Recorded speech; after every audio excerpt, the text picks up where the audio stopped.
નમસ્કાર મિત્રો, વિશ્વ માતૃભાષા દિવસ અંતર્ગત હું મારી એક સ્વરચિત ગુજરાતી કવિતાનું પઠન કરીશ.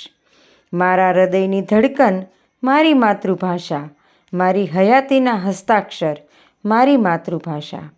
માતા જેવી મમતા ભરી મીઠી મધુરી વાણી, શબ્દોની અસ્ખલિત ધારા મારી માતૃભાષા. તારા સુરની સરગમ મારું જીવન ગીત, તુજવીણી લાગે દુનિયા મૂંગી મારી માતૃભાષા.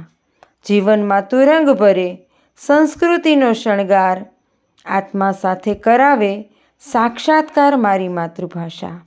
તું મારો શ્વાસ અને જીવનનો આધાર, તું મારો શ્વાસ જીવનનો આધાર.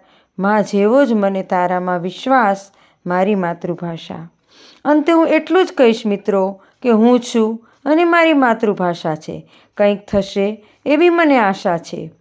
આપણે સૌ સાથે મળી કવિશ્રી રમેશભાઈ આચાર્યની આ આશાને ફળીભૂત કરવાનો પ્રયાસ કરીએ.